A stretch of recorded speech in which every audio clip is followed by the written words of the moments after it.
Group up, take it down. You count on winning Dota as killing jungle camps. Guys, I got 7 camps. You lost. I don't care. I got more camps left. 7 camps, boy. I found out what this ward does. I found out there's a little guy. He can bring me my stuff automatically. Wow. Every Alright, I game guess is a let's new stop talking adventure. about Dota, because... yeah. Where's Zach at? Why can't I play Zach? Exactly. All I got is this fish. Is this adult-sized fizz? What is he? Whoa. What's going on? Okay, so... as soon as we get to the load screen, we'll start talking about the team comps, guys. Oh my god. As we lose 8, we lost 8 viewers for talking about Dota, dude. No. Dude, this is why we shouldn't dip our toes into that realm. It's just bad. It's bad for everyone. Oh my god. Dude, Compu whipping out the Brolaf. The Brolaf. I haven't seen the Olaf in years. Oh my god, I thought that died in season 3. I thought it was gone. No, Comfy brings it back. He reaches back into the past timeline. He reaches into history books and pulls things out and brings them to life. God. Alright, so what do we think about the Kha'Zix Olaf matchup, dude? I don't know, honestly. Olaf in this jungle, like Olaf in any jungle, does pretty well because the lower you get, of course, the more damage you do with your auto attacks thanks to that passive. But as far as ganking potential goes and as far as scaling, I don't know. I think Kha'Zix got the edge there. Yeah. Do we think... I actually feel like Olaf can win the 1v1 low levels in the jungle, too. Just because of the way his passive attack speed works. Oh yeah, as well as the true damage coming down from Reckless Swing. And the spammable axes on Q. The spammable Q it's pretty funny. Pretty good. It's pretty good. I know you want to fight me, but I've got to throw this axe and pick it back up. I just have to do it. Yep. Oh man. What do we Caitlyn Draven, kind of an interesting matchup. Caitlyn should have the advantage for a while, because every time Draven goes to catch an axe, she can use an auto in there. So I would expect this lane to kind of just go towards Caitlyn in the early game, like we expect every Caitlyn lane to go. We say that. I don't even know if our predictions are valid anymore. I'm starting to question my legitimacy in a person who can predict things from happening. I think we should just drink. Like, I think that's okay. We might be more accurate the more we drink. Oh man, I wish I don't have anything to drink. Otherwise, I would grab a couple beers and go. That's all right. We'll do a cast where we drink every time DCB or copy dies. Oh boy. Oh no. Sounds like a lot of drinking. It might be a really, really short cast, guys. Stream's over. Don't even make it through the whole game. I had to go to the hospital. Be right back. Stretches out an ambulance, guys. So. Oh man, alright, what about this mid lane matchup? Let's actually talk about the game. Victor Lux. That is an interesting matchup. It's very pokey. There's going to be a lot of lasers flying around, that's for sure. There are going to be a lot of lasers, a lot of auto attacks. Yeah, and I think they're going to be two really good gank targets for each of the junglers, just because there's not a lot of dashes happening. They're basically pretty slow, but at the same time, both of them have good CC to provide to get away for or facilitate their ganks. Also, we're both dumb. Neither of us realized that it's Rek'Sai top lane. Dude, Rek'Sai top lane's super strong. The sustain is the truth. And the fact that she doesn't have mana means that she can probably stay in this lane much longer than Jarvan can. Breathless, sitting there spamming taunts and jokes. Can Rek'Sai... Oh, well, I love it. My roommate, here in the stream, here's what I want drinks, brings me a bottle of Jameson. Give this guy a round of applause. Oh my goodness, we're going deep. We're going deep, man. But, do you know if the Rek'Sai can tunnel under Cataclysm? Does it ignore terrain or not? Yes, it does ignore terrain. You can tunnel under Cataclysm, because you can jump walls and stuff, so it's the same mechanic. That's cool. Yeah, Rek'Sai top, I've played it probably once. But that's all I need to see to know how strong it is. It is really good. Oh. Yeah, what haven't we talked about yet? I think the Morgana Thresh we've talked about earlier. Yeah, we talked about jungle, we talked about Morgana Thresh mid lane, and we talked about the top lane a bit. I think we should have it covered. I think our little dip in Dota didn't put us too far behind. All right. Yeah, we got it. All right, We recovered. We recovered. Dark Crimson Blade hits level Rek'Sai. 2. Yeah. I expect, yep, takes the W second for the sustain and the extra Q ability. That's also going to give him some damage on a knockup, so you technically get two moves when you level that Q at level 2. Oh man, and this is just gonna be. We see Draven with a huge CS lead this early in the game. Oh my goodness! Granted, oh my god, I'm glad he didn't try to flash out of there because the summoner heal would have baited him so hard under that tower. Good, patient decision out of Draven right there. Yep, for sure. Oh my god. Alright, so This'll Akonomo's be- looking for another hook down in this bottom lane. If you can land it, that's going to be Yeah. so much more chunky. Cross hook across the lane! Stand aside lands onto Automate, and he gets that. He gets the damage down onto Caitlyn. Dark Crimson Blade laying down the hatred up in the top lane against Shazam, and that sustain's just going to come in more and more. Every time he dives under the ground, he is gaining. Let me take a look here. He is gaining. It doesn't say. No. It doesn't tell me how much he heals. Oh well. It's roughly about probably 75 HP right now. Oh no, terrible. Alright, so I just want to point out to one of the viewers, Captain Buns did point out that Caitlyn does not have Summoner Heal. Barrier is an interesting pick right here. It's kind of fallen out of favor from the Summoner Heal just because Summoner Heal is so potent and does have the potential to save 2 people. But Barrier is Ignite proof, and that is a big factor to worry about if you're worried about like getting Lux snared and then ignited. Starting with a nice EQ, knocks up Rek'Sai. Yep, for sure. Oh, That goes baby. down onto, oh, he does a little back action there, but the vision's not gonna, oh, he flashes back. Oh, just gets poked in the butthole there. Takes Yeah, one those to the lawn back. darts right in the butt. Yep, alright, Breathless in the mid lane. Flashes out of the Victor slow. He eats. Oh, good auto attack went down from Carrots McDuff. Hook lands at the bottom lane. Akonomo getting these hooks down for sure. Stand aside gets blocked out, but the CC does from the Black Shield, and then J4 up in the top lane picks up a secondary kill for his troubles. Holy crap! Okay, so when I said just- Rek'Sai was good, it is good. Yeah. Yeah. But J4 is really good too. Like the damage that comes out of J4 is pretty dope. J4's damage is ridiculous, dude. Like, I think his biggest gating issue is his mana in lane, and that's why we don't see a lot of J4 lanes. Just because he rips through mana if he tries to harass with his EQ combo. So it's really hard. Oh, nice hook on with the stand aside flake coming onto Morgana. That might be an easy kill. Oh. Nope, walks away from an Patience exhaust again. goes down onto automatic there, and it looks like he's going to walk away into the turret as well. Oh my goodness, this Thresh Draven combo has all of the pressure. They've got double the CS lead there, they've got the health advantage, they're going to send their lane opponents back, and they're going to push this minion wave up. That's just too good on their part. That's really excellent decision to back right here from Caitlyn and Morgana, because you know Draven's fingers are itching right there. He's sitting on over 100 stacks of his passive. If he flashes and gets a Q right there, even if he dies after the fact, it is totally worth it. I would have dove in a heartbeat if those two had stayed. I would have just gone ham, dude. For sure. Holy moly.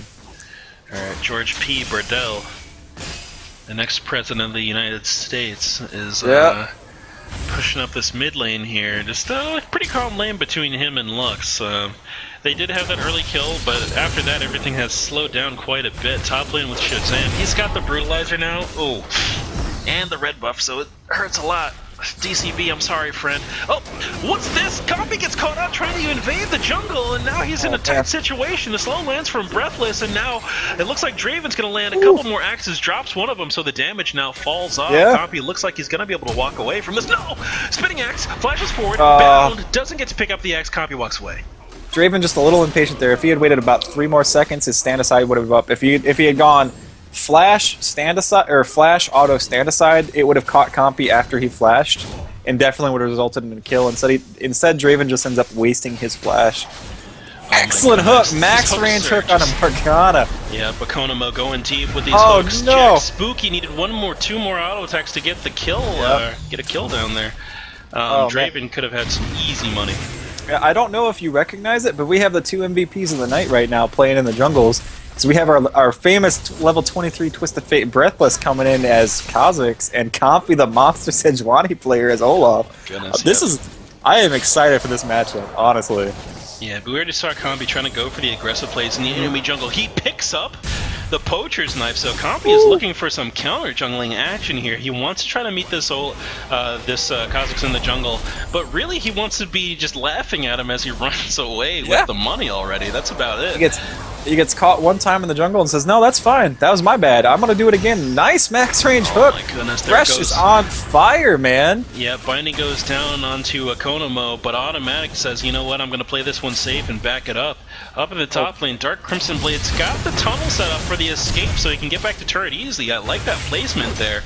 I might shift them forward one brush each, but either way, it's a lot of mobility that he's got. Yeah, don't they give a little bit of vision as well? Not directly, but if someone stands on top of them, they give vision, correct? They actually do not. You can see the animation of the turret dying, and you know someone's there based off that, but I don't think you can see who it is. Okay. And we do see about a 1.5, I'm going to call it a 1.6k gold lead for the blue team, and most of that is on Draven, as he has a 30 gold lead on this poor Caitlyn. We called, again, we're wrong, dude. That caster curse, we called Caitlyn being the favorite in this matchup. Nice max range hook. That could be the death of Morgana as Draven gets the Santa side and gets the max range auto attack. Up in the top lane, it looks like Shazam picks up yet another kill onto Dark Crimson Blade, and this lane is not going well for him. Bottom lane as well, I mean, blue side's in a very good position to snowball this lane pretty much out of control just based off these two lanes all the way across the map here. Oh my goodness, this Draven juggling is really good. It's really good. I am impressed by Ozoma Neku, honestly. This is excellent Draven play. I want to play Draven now. Jeez. Oh, there it is. Oh, the free teleport. He shows up in the lane. GCB gets the knockup onto Shazam. Shazam actually gets the EQ combo out of the lane, and that's going to save his life for sure. GCB dashed forward with his tunneling, but it wasn't enough distance to close it out and pick up the kill. Yeah, it's not enough damage, man. It's a little bit unfortunate, but it was a nice play out of DCB to teleport top lane and try to force that Jarvan kill. Compy we see sneaking up on the Gromp right now. He's really trying to make use of that Poacher's Machete. I think this is his second or third camp off that. Yeah. He's going to get the Poacher's Knife down. If he's really looking to be kind of sassy, he's going to ronder down and get that Wolf Camp too. Decides to just back it up there. Yep. I also want to do a quick observation that we see the Sightstone completed on Thresh before basically anything else. And while it's a fine build, I kind of feel like with the way that this lane is going, I think Thresh probably wanted mobility boots so he could get in position for those more aggressive hooks. But the Sightstone is definitely the safer option. Yeah, I mean, at this point, it doesn't really matter. I mean, because like his hooks, as long as they land on someone, even if he hooks a minion at this point and just goes in and flays and flares his auto, I mean ulti, I think that's even that's a good play. Yeah, like I agree. I just think he could have taken this gold lead in a different direction, and it would have facilitated a larger gold lead, if that makes sense. Possibly, yeah, I see where you're going with it. Because the mobility boots would be the aggressive option, whereas the Sightstone is the more defensive option. And with the way the lane is going, there's no reason to be defensive. Yeah. Draven can probably 2v1 this, to be honest. Thresh goes up for a deep ward, and Draven just manages to juggle a few axes off of Morgana's face there. Oh my goodness. Oh. Compy coming in for the sneaky gank. Sneaky. This could actually catch out Draven. Let's see how the... well, Morgana's off doing something. I don't know what Morgana's doing. What's she doing right now? She found a ward. She's clearing that up. But Compy's already in the lane here. Played back, whereas he needs to pop his ulti to make sure he stays in this lane. It looks like Ozama Neku has walked onto a Caitlyn trap, and had Morgana been there for that, that would have been an easy pickup. Compy not timing it or... not communicating with the team. A lack of communication causes us to turn sour as Jack Spooky gets caught out. Compy is a double kill here, and Ozama Neku's looking for 3. He actually steps on a Caitlyn trap there, and that's going to prevent him from going in, but he picks up a huge amount of gold off of that, that buff. Great trap placement right there. Prevented Draven from catching his axe, which probably prevented Draven from trying to flash execute Caitlyn. We should see a dragon coming out of blue team right here. There's really no one to stop it. And if they don't do it, it's kind of silly. Gotta stop for the Scuttle Crab first. Yeah, let's go ahead and spin that thing around, boys. Oh, don't, I don't... Yeah, I'm actually surprised to see Ozama Neku not using the Draven spot. There's a spot in front of both the Dragon and the Baron Pit where if you stand there, you can safely attack the dragon or the baron, but you all automatically catch your axes. Yeah. And that really makes popping your W so much easier, and it increases your DPS so much on neutral objectives. Oh, man. Alright, so Dark Crimson Blade really just going for this aggressive option. Mid lane, Breathless dives in onto George P. Burdell. The president himself actually throws down his own ulti, but instead, the Secret Service is not there to save his life as he goes down to the Carrots McDuff laser. Unfortunately, you don't get the Secret Service until you're actually the president, man. Yeah, that's about it. Oh, man. That was an excellent Lux Binding to save Carrot's life, by the way. For sure. So 10-0 here as the kills on the blue side are just towering over red team. First Dragon has gone to them as well. We see we see Draven, by the way. It looks like he's gonna try to go for that Bloodthirster first, which is nice hook on a Morgana. They're just gonna dive her. Not take her not out completely. Yeah. Excellent turret hold by Thresh right there. He took it for the maximum amount of damage. So Draven never even took a hit. Just great play from Thresh. Yeah. I feel like you can credit a lot of Draven's advantage to this Thresh. Like, Draven's Ozama Neku is playing excellent and doing excellent with his mechanics, but Thresh is landing the hooks to do this. Dude, the hooks on this Thresh are heat-seeking. Yeah, I didn't realize Thresh mechanics have been changed. Oh, as we see a gank coming to the top lane. Oh boy, it looks like Comfy wants this one for sure. Shazam EQ's out once again. The pop-up from Dark Crimson Blade will allow him to get that last auto attack. At this point, Comfy and DCB need to take out this turret. Mid lane, Carrots McDuff goes on to George P. Burdell, and the President once again gets taken out. I'm sorry, sir. Oh man, Mr. President, you gotta be a little bit more safe. He is just getting impeached all day long. Yeah, it is just not a good time. Oh my goodness, man, that is savage. Oh. He's gonna end up a governor again. Yeah, he is, or just kind of disappear. Boy. Gonna have to go back to the ranch. Yeah, right. Doesn't even get a library. Oh, Caitlyn takes a knee. Caitlyn takes a knee. It does literally nothing because the Lux shield came out. Yeah. But I do want to point out I was wrong. Looks like Draven did go for that Infinity Edge first, which is an excellent decision. Compy catches a hook, nothing happens. But Infinity first on Draven, if you crit with that Q, the fight's over, basically. Yeah, like it becomes your first auto attack becomes a 25% chance to just win the fight. Yep. Can't go wrong with that. I want to point out too that unfortunately Compy, he went for that poacher's knife, but he's falling behind in farm. Yeah, definitely is. Ozama Neku gets zeroed out right there, walking into the enemy jungle a little bit too aggressively. But yeah, the thing that I find out with Poacher's Knife is you spend so much time making the extra trip into the enemy jungle that if you don't get 2 camps or more while you're in there, it's like, is the trip really worth the time you spent running over there?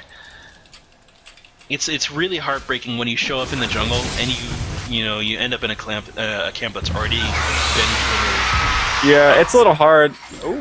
Dude, that wrecked. Oh god, Caitlyn catches another hook. But Akonomo is kind of alone here. Breathless says, you know what? That was a great hook. And lets him die. And that's about it. Oh, binding coming out. Nope. Carrots McDuff does not land the binding there. He has been the presidential killer this entire time. The John Wilkes Booth, if you will. Yeah, I guess we could rename that him John Wilkes Booth. Yeah. Oh my goodness, George P. Burdell taxes his citizens and goes in and picks up the kill onto taxes his citizens, and we see a great Carrots McDuff binding on a Caitlyn. Ozama Neku says, I've got too much spendable income right now, and says, I'm gonna just pick up more money. Oh my goodness, dude. How do I check to see how much money he's gaining? If you hover over it, no. I don't see it. Oh, I guess it won't show us in-game. It'll show it if you're Draven or on Draven's team. But because we're observers, it won't show us. Maybe if I go just to red vision, or to blue vision. I'm totally on Draven's team. Show me whatever. Yeah, it's got to be roughly like 700 gold by now. Yeah, pretty sure it is. As he does already have a huge gold lead over. All right, look at the gold lead between him. Oh my God, that's a 4.3k gold lead, guys. There's not really double her cash. He is 2 Caitlyn's. Yeah, that's brutal, man. I don't think there's a way. As we see DCB trying to duel the J4 right here, but it's just not going to be enough as he's getting wrangled right into Kha'Zix. Yeah, he's gonna dive over this wall, and once he gets there, hello, my name is Breathless. Yep. I am a monster. Yeah, we're both from the void. You're getting sent back. Yeah, right. Only one void critter allowed today. Right. Oh man, but the way the blue team or red team needs to come back is they need to start trying to sneak these dragons, or they need to try to because Draven is just pushing so hard. Draven's comes out from Akonimo. Ozama Neku is safely behind all this box, oh, and now he's gonna walk in and clean up all this money. He's getting it. Draven cashes in, a book by Draven. Yeah, it's just his autobiography. Draven sells out. Yeah. Oh my goodness. 10 Steps to Riches, a book by Draven. Oh my god, make your money work for you. But because Draven and Thresh are so they're so far forward as a two-man, and there's not really any objectives to push in the mid and top lane, I would really like to see a 4-man stack to try to catch this Draven out. Because the first thing you have to do is you have to try to kill Draven. Yeah. There's no other way around it. Second, they need to build armor. Rek'Sai needs to stop building damage. He needs to start building armor. 100%. He needs to get a Warden's Mail under his belt yesterday, honestly. Yeah. Oh, yeah. Like, as soon as that Draven got the triple kill, he needed to get armor. Yeah. Or that double kill. Like, this is gonna... And it's not... The good thing about going against Draven when he gets as big is he's still Draven. It's so mechanically intensive in these chaotic 5v5 fights that if he ever missteps, the victor, the president can throw down a sun bubble and just win the fight by isolating Draven and taking him down. Yeah, for sure. But it's gonna be hard, man, because as we just saw, Draven in a 3v2 took out everybody. Oh my goodness, it was devastating to watch. Alright, Comfy throws down the axe. Actually gets hooked in there, which actually stops him from getting bound by character Duff. Pops the ulti and he says, you know what? This party's too extreme for me. I'm going home. Yeah, we're seeing DCV try to pull off the split push here. He's probably not going to get this tower. He might even die to Draven, to be honest. Oh my goodness. I'm not going to lie, I'd kind of like to see Oh my goodness. 19 minutes and that spinning axe crit for 1,600 and 1,167 damage on a minion. Oh my god. One thing I would love to see out of Zamaneku right now is I am this far ahead of Draven. I go as a defensive item, second or third Trinity Force. Oh, Trinity Force. You go, you get those takey stats, but because you're already so like movement dependent, that phage proc will just run people over. That is very true. Instead, he actually opted to go Bloodthirster, which I think is a really good option too. The increased crit damage combined with that shield will be really nice, but the mobility is really nice to get to the. I love this. I don't think I love this play. Your Draven's so far ahead. This is a great play. Oh, this is such a good sneak. They're pulling up the KT sneak from Korea. Yeah. Guys, unless it changed with the map, there is a spot. Draven's not using it right now, but there's a spot where he will auto-catch his X's, which is just... You know what? It did change because there was a little nook right there where there was a sign, and you would stand in between that and the rock. Yep. I'm going to have to check that out. I may be misinformed. DCB, unfortunately, in a bad spot, manages to slip away. Maybe the Draven Flash. Draven Flash. The spinning axe. That one didn't even crit. It didn't even.